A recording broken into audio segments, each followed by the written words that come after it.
इस दुनिया में आया हुआ हर एक व्यक्ति, चाहे गरीब हो या अमीर, हर कोई अगर मन से ठान ले तो सफलता हासिल कर सकता है। लेकिन अगर बैठा रहे और आलस में डूबा रहे तो वह कुछ नहीं कर सकता। अपने अंदर के आलस को कैसे खत्म किया जाए, इसी के पीछे का एक रहस्य हम आज के इस वीडियो में बुद्ध की कहानियों के माध्यम से जानेंगे। तो कहानियों की शुरुआत कुछ इस प्रकार होती है।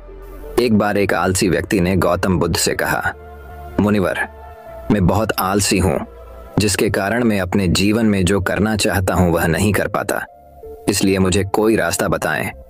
बुद्ध ने उस आदमी से पूछा, क्या तुम मानते हो कि तुम आलसी हो? तो उस व्यक्ति ने बुद्ध से कहा, हाँ मुनिवर, सिर्फ मैं ही नहीं बल्कि मेरे पूरे गांव के लोग कहते हैं कि मैं आलसी हूँ। बुद्ध उस व्यक्ति से कहते हैं, लेकिन क्या आपके पास कोई सबूत है कि आप आलसी हैं? उस व्यक्ति ने उत्तर दिया, हाँ। तब गौतम बुद्ध उस व्यक्ति से पूछते हैं, क्या आपके पास इसका कोई सबूत है? वह व्यक्ति कहता है, मुनिवर, मैं जानता हूं कि व्यायाम मेरे स्वास्थ्य के लिए अच्छा है, लेकिन मैं व्यायाम भी नहीं कर पाता क्योंकि मेरा आलस्य मुझे सुबह जल्दी उठने नहीं देता। बुद्ध ने कहा, लेकिन क्या तुम्हें पता है आलस्य क्या है? उस व्यक्ति ने कहा, मुझे नहीं पता कि आलस्य क्या है, लेकिन जो भी है वह बहुत बुरा है। बुद्ध ने कहा, सबसे पहले तुम्हें यह समझ लेना चाहिए कि जो भी चीज प्राकृतिक रूप है उसका कुछ न कुछ उपयोग होता है, वह बुरा नहीं होता है। या अच्छा आलस्य एक भावना है, यह एक विचार है जो हम अनजाने में खुद से पैदा करते हैं। आदमी ने पूछा, लेकिन यह कैसे है मुनिवर? तो बुद्ध ने कहा कि आलस्य पैदा होता है, इसके दो कारण हैं, पहला शारीरिक और दूसरा मानसिक। जब हम अपने शरीर को भोजन देते हैं तब हमें आलस्य आता है, जिसके अंदर जीवन शक्ति नहीं होती, जिस वजह से हमारे शरीर में आलस्य पैदा हो जाता है। क्योंकि यह शरीर ऊर्जा से चलता है और जैसा हम इसे देते हैं यह वैसा ही विचार करता है, यह वैसा ही व्यवहार करता है। हमारे शरीर के अंदर आलस्य का एक और कारण गलत तरीके से बैठना है, गलत तरीके से सोना और गलत तरीके से चलना। हम कभी इस बात पर ध्यान नहीं देते कि हमारा बैठने, लेटने और सोने की स्थिति सही है या नहीं। अगर हम बौद्ध भिक्षुओं को देखें तो पाएंगे कि वे जब बैठते हैं उनकी रीढ़ की हड्डी बिल्कुल सीधी होती है। जब वे सोते हैं तो उनके शरीर के किसी भी हिस्से पर कोई दबाव नहीं पड़ता है, और जब वे चलते हैं तो उनके शरीर के किसी भी हिस्से पर कोई दबाव नहीं पड़ता है। उनके दो कदमों के बीच एक लय होती है। शारीरिक स्तर पर आलस्य का तीसरा कारण सुबह जल्दी न उठ पाना है। यह सुनकर व्यक्ति कहता है, हाँ मुनिवर, मैं सुबह जल्दी नहीं उठ पाता। यह सुनकर बुद्ध मुस्कुरा देते हैं और कहते हैं कि आप सुबह जल्दी उठ सकते हैं जब आप रात को सोने का सही समय निर्धारित करते हैं। हर व्यक्ति को अनुशासन का पालन करना पड़ता है, क्योंकि अनुशासन हमारे जीवन में संतुलन लाता है। ज्यादातर लोग अनुशासन को बुरा मानते हैं, क्योंकि उन्हें अनुशासन का ऐसा एहसास होता है कि अनुशासन उन्हें बांधता है, जबकि सच तो यह है कि अनुशासन हमें बांधता नहीं है बल्कि मुक्त करता है। तब व्यक्ति बुद्ध से पूछता है, लेकिन हमें इसकी शुरुआत कहाँ से करनी चाहिए, जैसे ठीक से खाना, बैठना या लेटना, सुबह जल्दी उठना आदि। बुद्ध कहते हैं कि आप इस समय जो भी कर रहे हैं उन बुरी आदतों को छोड़ उसे अभी से शुरू करें। इसे ध्यान से करें। पहले आप मन के स्तर पर आलस्य को समझें, अन्यथा अधिकांश स्थितियों में मन ही है जो शरीर के कारण आलस्य पैदा करता है। क्योंकि मानसिक आलस्य का पहला कारण हमारी पुरानी गलत धारणाएं हैं। हमें लगता है कि हम ऐसा करने में सक्षम नहीं थे, पिछली बार भी ऐसा ही किया था, इस बार भी हम ऐसा नहीं कर पाएंगे। जब हम खुद को सक्षम नहीं मानते हैं तो आलस्य अपने आप ही हम पर हावी हो जाता है। दूसरा कारण है छोटे और आलसी लोगों का साथ देना।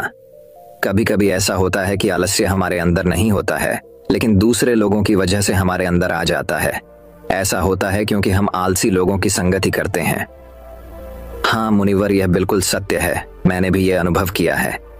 तब बुद्ध ने कहा, तीसरा कारण मन की स्पष्टता का अभाव है। मान लीजिए कि आप किसी जंगल में खो गए हैं और शाम हो गई है और आपको नहीं पता कि आपका घर किस दिशा में है, तो क्या हुआ? क्या आप आलसी होकर लेटे रहेंगे या अपने घर की तलाश में कोई रास्ता खोजेंगे? उस व्यक्ति ने कहा कि मैं बाहर जाऊंगा घर की तलाश में। तभी बुद्ध ने कहा, अगर बहुत कोशिश करने के बाद भी तुम्हें घर का रास्ता न मिले तो तुम क्या करोगे? उस व्यक्ति ने कहा, मैं अभी भी इसे ढूंढता रहूंगा क्योंकि मेरे पास कोई दूसरा विकल्प नहीं होगा।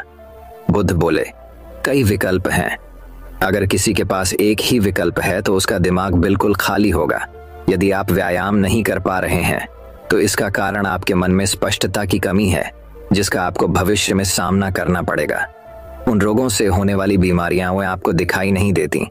आप उन बीमारियों से होने वाले दर्द को महसूस नहीं कर सकते। आगे गौतम बुद्ध ने कहा कि आलस्य का चौथा कारण यह है कि कोई भी काम करने में मन नहीं लगता। मान लीजिए आप सड़क पर कहीं जा रहे हैं और काफी दूर चलने के बाद आप थक जाते हैं और चलने का मन नहीं करता। ऐसा तब होता है क्या? जब आप किसी शेर को अपने पीछे भागते हुए देखते हैं तो क्या ऐसी स्थिति में भी आप अपने आलस्य के कारण वहीं रुकेंगे? नहीं। तो समझ लीजिए कि आलस्य आपको वह काम करने से रोकता है जिसे करने का कुछ बड़ा उत्पादित हो सकता है। तब उस व्यक्ति ने बुद्ध से कहा, धन्यवाद मुनिवर, अब मुझे आलस्य का पूरा खेल समझ में आ गया है। महात्मा गौतम बुद्ध उस आलसी व्यक्ति से कहते हैं, मेरी एक बात हमेशा याद रखना, जहां स्पष्ट हो कि इस काम करने का कोई बड़ा उत्पादित हो सकता है, वहां कभी आलस्य नहीं हो सकता। आलस्य मनुष्य का सबसे बड़ा शत्रु है, क्योंकि आलस्य जीवन में कभी भी प्रगति नहीं कर सकता। आलस्य मनुष्य को इतना निकम्मा बना देता है कि उसे परिश्रम से घृणा हो जाती है और वह सदैव आराम की अवस्था में ही रहना चाहता है। इसके लिए मेहनत के चश्मे की जरूरत होती है, जो आलसी व्यक्ति के पास नहीं होता। आलसी व्यक्ति को आलस्य दिन ब दिन अपनी चपेट में लेता जाता है, जिसके परिणाम स्वरूप वह दिन ब दिन मेहनत से भागने लगता है। मेहनत को दोस्त बनाना पड़ेगा, तभी आपका आलस्य दुश्मन बन सकेगा। इसके अलावा इसे खत्म करने का कोई रास्ता नहीं है। मेहनत से दोस्ती करने के बाद यह दुश्मन अपने आप खत्म हो जाता है। मेहनत ही सफलता की कुंजी है। इस बात को केवल एक मेहनती व्यक्ति ही समझ सकता है, क्योंकि वह कड़ी मेहनत के महत्व को अच्छी तरह से जानता है। वह जानता है कि कड़ी मेहनत ही उसकी सच्ची दोस्त है और इस दोस्त की मदद से वह अपने जीवन में हमेशा प्रगति करेगा। मेहनती व्यक्ति काम को छोड़ने की बजाय दोबारा और अधिक मेहनत से प्रयास करता है और तब तक कोशिश करता है जब तक वह उस काम को करने में सफल नहीं हो जाता। और इसके विपरीत आलसी व्यक्ति किसी छोटे से काम को करने की कोशिश करता है। इंसान को दूसरे लोगों की भी जरूरत होती है, क्योंकि वह आलस्य के जाल में इस तरह फंस चुका है कि उसे बस आराम की जरूरत है। यानी वह अपने कंफर्ट जोन से बाहर नहीं आना चाहेगा, रुकावट नहीं चाहता और अपनी पूरी जिंदगी ऐसे ही गुजारना चाहता है। दोस्तों, आलसी व्यक्ति कभी भी न तो मेहनत का महत्व समझ पाता है और न ही समय का महत्व। इसके कारण वह अपना पूरा जीवन बर्बाद कर देता है और अंत में उसके पास पछताने के अलावा कुछ नहीं बचता है। जबकि एक मेहनती व्यक्ति समय का महत्व समझ लेता है और दिन प्रतिदिन कड़ी मेहनत करके अपने लक्ष्य को प्राप्त करने का प्रयास कर रहा है। इसलिए आपको हमेशा मेहनत से दोस्ती और आलस्य से दुश्मनी रखनी चाहिए।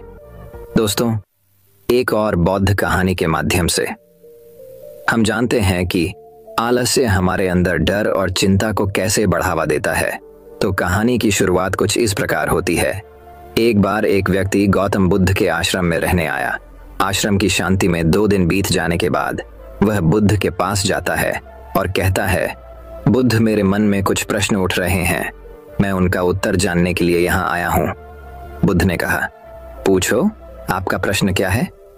उस आदमी ने कहा, बुद्ध, मैं अपने जीवन से बिल्कुल भी खुश नहीं हूँ। दुखों और परेशानियों के पहाड़ ने मेरे जीवन को नर्क बना दिया है। मेरे जीवन में कुछ भी ठीक नहीं चल रहा है। मैं जानना चाहता हूँ कि मेरे साथ यह सब क्यों हो रहा है। मैं इतना बदकिस्मत क्यों हूँ? बुद्ध ने कहा, सबसे पहले तुम मुझे बताओ कि कारण क्या है आपके दुख के का। वे कौन सी बातें हैं जिनके कारण आप इतने परेशान और चिंतित हो गए? बुद्ध के प्रश्न पर कुछ देर सोचने के बाद उस व्यक्ति ने कहा, यह कैसा प्रश्न है?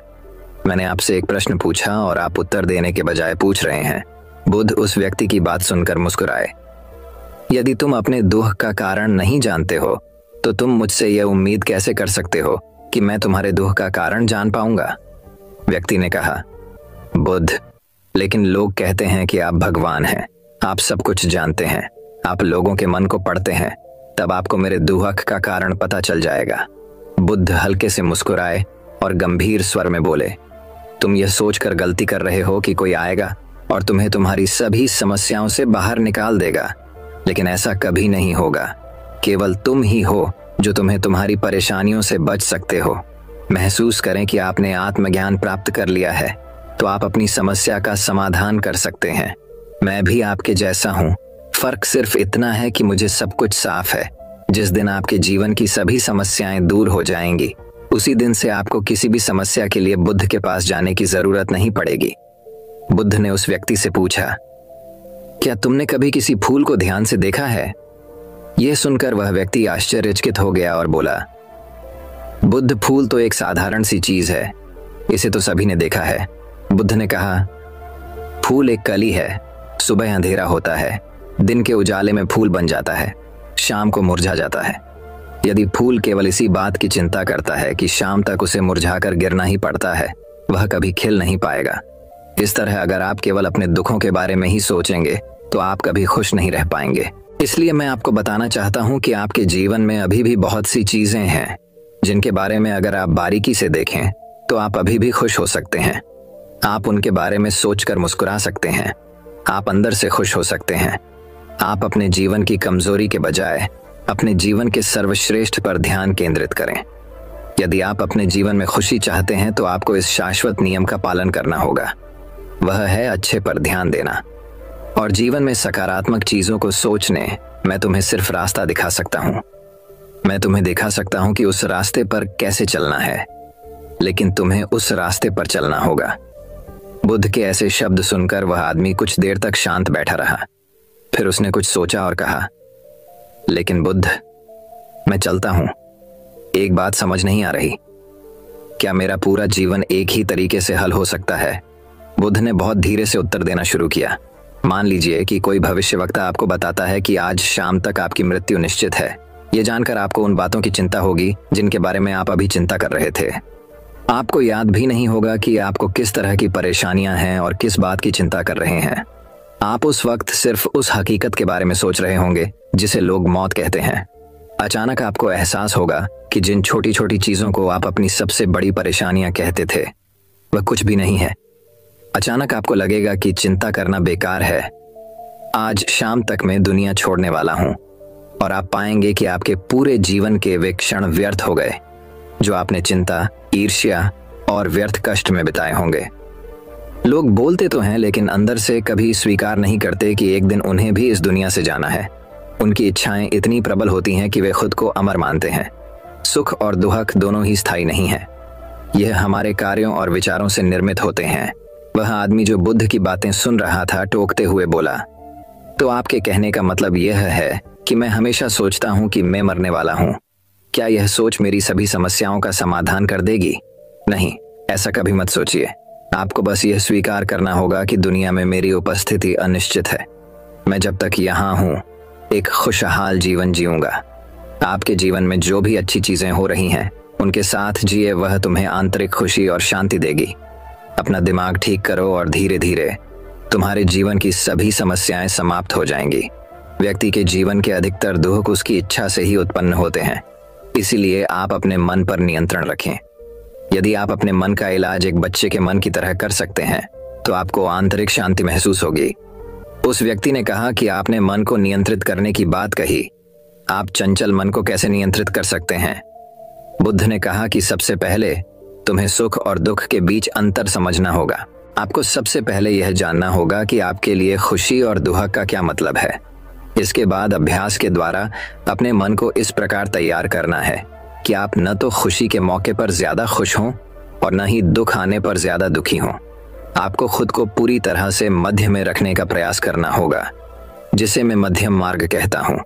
यदि आप अपने जीवन में गहराई से उतरेंगे और यह पता लगाने का प्रयास करेंगे कि क्या चीज आपको खुश करती है और क्यों, तो अंत में आपको केवल एक ही उत्तर मिलेगा कि आप आपके सभी दुखों का कारण हैं। आपकी इच्छा, आसक्ति, इच्छा, ये सब आपके मन द्वारा निर्मित है। इसलिए यदि आप अपने मन पर नियंत्रण कर लेंगे तो आपके सभी दुख समाप्त हो जाएंगे। गौतम बुद्ध ने उस व्यक्ति से कहा कि यदि आप एक और छोटा सा काम करेंगे तो आप देखेंगे कि आपके जीवन के सभी दुख हमेशा के लिए समाप्त हो जाएंगे। बुद्ध के मुख से ऐसे वचन सुनकर वह व्यक्ति उत्तेजित हो गया और बोला, मुझे उसके लिए क्या करना होगा? बुद्ध ने कहा कि तुम अगले 2 दिनों तक किसी से बात नहीं करोगे और कागज लेकर आश्रम के शांत स्थान पर बैठो। आपको वहां बैठकर उन दुखों के बारे में सोचना और लिखना है जो आपकी परीक्षा ले रहे हैं, और उनका कारण भी लिखना है। और दूसरे कागज पर आपको थोड़ी सी खुशी लिखनी है, और यह भी लिखना है कि आपको यह खुशी क्यों है। जल्दबाजी करने की कोई जरूरत नहीं है, आपके पास बहुत समय है, आप आराम से सोच सकते हैं। जाओ, सोचो और आराम से लिखो। उस आदमी ने बुद्ध को प्रणाम किया और आश्रम के कोने में बैठ गया। 2 दिन बाद वह कुछ लेकर बुद्ध के पास वापस आया। उसके हाथ में कागज था। उसे देखकर बुद्ध ने कहा, सबसे पहले तुम कागज से अपना दुख पढ़कर सुनाओ। व्यक्ति ने सबसे पहली खबर पढ़ना शुरू की। मेरे परिवार के सदस्य अमीर है, लेकिन मैं गरीब हूँ और काम करता हूँ। मैं अपने काम में अमीर नहीं हूँ और मैं अपने काम में सहज हूँ और मेरी तुलना दूसरों से की जाती है। व्यक्ति ने आगे पढ़ना शुरू किया। दूसरा, मेरे पड़ोस में बहुत से लोगों ने बचत की है, लेकिन मेरे पास बचत के नाम पर कुछ भी नहीं है। इसका पहला कारण यह है कि मैं काम कम जानता हूँ, लेकिन खर्च बहुत करता हूँ। आज मेरे पास बचत के नाम पर कुछ भी नहीं है। मेरी पत्नी काफी समय से बीमार है और उसकी बीमारी का कारण मैं हूँ। मेरी लापरवाही के कारण मैं उसे कभी किसी डॉक्टर के पास नहीं ले गया। मैंने इसे भाग्य पर छोड़ दिया। शायद यह मेरी अपमानजनक इच्छा थी कि अगर वह बीमारी से मर गई तो मैं एक खूबसूरत महिला से शादी करूंगा। चौथा, मैं मन में फ्री पैसे पाने के बारे में सोचता रहता हूँ, परंतु योजना पूरी नहीं होती। मैं दुख के सागर में डूब जाता हूँ, फिर यह दुख मुझसे सहन नहीं होता और इसका कारण मैं ही। मुझे पता है कि मेरे पास शराब पीने के लिए पैसे नहीं हैं, फिर भी मैं इसे पीता हूँ। मैं अपना दिन खुशी से जीता हूँ, लेकिन ऐसा करने में सक्षम नहीं होने पर देखता रहता हूँ। बुद्ध, ये मेरे जीवन के सबसे बड़े दुख हैं, और गहराई से सोचने के बाद मैंने पाया कि कई उनमें से मेरे कार्यों और मेरे विचारों के कारण हुआ। ये सुनने के बाद आपने मुझे खुशी का पेपर पढ़कर सुनाया। पिछले 2 दिनों में मैंने जो कुछ भी महसूस किया, वैसा मैंने अपने जीवन में कहीं भी अनुभव नहीं किया। पिछले 2 दिनों में मुझे एहसास हुआ कि वास्तविक शांति और आनंद कितना महान है, और मैं इसका अनुभव करके बहुत खुश हूँ। मेरी खुशी के कारणों की सूची बहुत लंबी है। इसे पढ़ने और समझने में बहुत समय लगेगा। उस व्यक्ति के मुंह से ऐसी बातें सुनकर बुद्ध मुस्कुराए और बोला, सिर्फ आपके लिए ही नहीं बल्कि हम सभी के लिए कारण एक ही है। वह व्यक्ति अपना बहुत सारा समय बर्बाद करता है। आप दुख का कारण ढूंढने में लगे हैं। हमारा जीवन भी एक तरह से सुख, शांति और आनंद की तिजोरी है। बुद्ध ने उस व्यक्ति से कहा कि खुशी के सभी कारणों को साझा करने की जरूरत नहीं है, तुम उनमें से कुछ का पाठ कर सकते हो। वह व्यक्ति बड़ी मुस्कुराहट के साथ पढ़ने लगा। पहली खुशी, क्योंकि मैं जीवित हूं और दुनिया में रह रहा हूं और मैं स्वस्थ हूं। मेरे माता पिता, एक पत्नी और 2 बच्चे हैं। ऐसे ही मेरे पिता के पास कई अनमोल खजाने हैं, जैसे मेरे माता पिता का प्यार, मेरी पत्नी का प्यार, मेरे बच्चों का प्यार और एक पिता की खुशी। दूसरा कारण यह है कि मैं खड़ी मेहनत कर सकता हूँ। मैं कोई भी काम कर सकता हूँ। आपकी आय में कोई बाधा नहीं आ सकती और आप अपने परिवार की सभी जरूरतों को पूरा कर सकते हैं। मुझे खुशी है कि मैं एक खुशहाल परिवार बना सकता हूँ। मैं अपनी तुलना अपने भाइयों, अपने पड़ोसियों से करता हूँ, और आपने कृपा करके मुझे मानवता वाला इंसान बनाया है। सभी बुरी आदतों को छोड़कर आप सुख और खुशहाल जीवन जी सकते हैं। और मेरे लिए सबसे बड़ी खुशी और सौभाग्य की बात यह है कि मुझे एक उपाय मिल गया है। जब तक मैं इस दुनिया में हूँ, हमारी इच्छा और आसक्ति ही सभी दुखों का कारण है। मैं खुद को जानने की पूरी कोशिश करूंगा, जो मैंने कभी नहीं किया। जीवित रहे। अब आप अपने परिवार के पास रह सकते हैं। वही जीवन सबके साथ है। आपके जीवन में कोई भी परेशानी आपको घेरने की कोशिश कर सकती है। जीवन अपने आप से कहने के लिए बहुत छोटा है, और इस जीवन में आप चिंताओं और दुखों को खुद पर हावी नहीं होने देंगे। शांति से बैठकर उस दुख का कारण जानने का प्रयास करें, और यदि मिल जाए तो उसे नष्ट कर दें। इस तरह आप मानसिक शांति और कभी न खत्म होने वाली खुशी पा सकते हैं। दोस्तों, अगर आप ठीक से सोचे तो आपको पता चलेगा कि आलस्य और मनुष्य की नकारात्मकता ही इंसान को पीछे धकेलती है। इंसान की असल कीमत तो उसके विश्वास पर होती है। हम एक कहानी से जानते हैं कि इंसान की असल कीमत क्या होती है और वह खुद को किस प्रकार सुधार सकता है। कहानी की शुरुआत इस प्रकार होती है। एक गांव में एक लोहार और उसका बेटा रहते थे। लोहे की दुकान में अपने पिता के साथ काम कर रहे बालक ने अचानक ही अपने पिता से पूछा, पिताजी, इस दुनिया में मनुष्य की क्या कीमत होती है? पिताजी एक छोटे से बच्चे से ऐसा गंभीर सवाल सुनकर हैरान रह गए। फिर वे बोले, बेटे, एक मनुष्य की कीमत आंकना बहुत मुश्किल है, वो तो अनमोल है। फिर वह बालक बोला, क्या सभी उतने ही कीमती और महत्वपूर्ण हैं? पिताजी बोले, हाँ बेटे। बालक कुछ समझा नहीं। उसने फिर सवाल किया, तो फिर इस दुनिया में कोई गरीब तो कोई अमीर क्यों है? किसी की कम रिस्पेक्ट तो किसी की ज्यादा क्यों होती है? यह सवाल सुनकर पिताजी कुछ देर तक शांत रहे और फिर बालक से स्टोर रूम में पड़ा एक लोहे का रॉड लाने को कहा। रॉड लाते ही पिताजी ने पूछा, इसकी क्या कीमत होगी? बालक बोला, 200 रुपए। पिताजी बोले, अगर मैं इसके बहुत से छोटे छोटे कील बना दूं तो इसकी क्या कीमत हो जाएगी? बालक कुछ देर सोचकर बोला, तब तो ये और महंगा बिकेगा, लगभग 1000 रुपए का। पिताजी बोले, अगर मैं इस लोहे से घड़ी के बहुत सारे स्प्रिंग बना दूं तो? बालक कुछ देर गणना करता रहा और फिर एकदम से उत्साहित होकर बोला, तब तो इसकी कीमत बहुत ज्यादा हो जाएगी। फिर पिताजी उसे समझाते हुए बोले, ठीक इसी तरह मनुष्य की कीमत इसमें नहीं है कि अभी वो क्या है, बल्कि इस पर तय होती है कि वो अपने आप को क्या बना सकता है। बालक अपने पिता की बात समझ चुका था। दोस्तों, अक्सर हम अपनी सही कीमत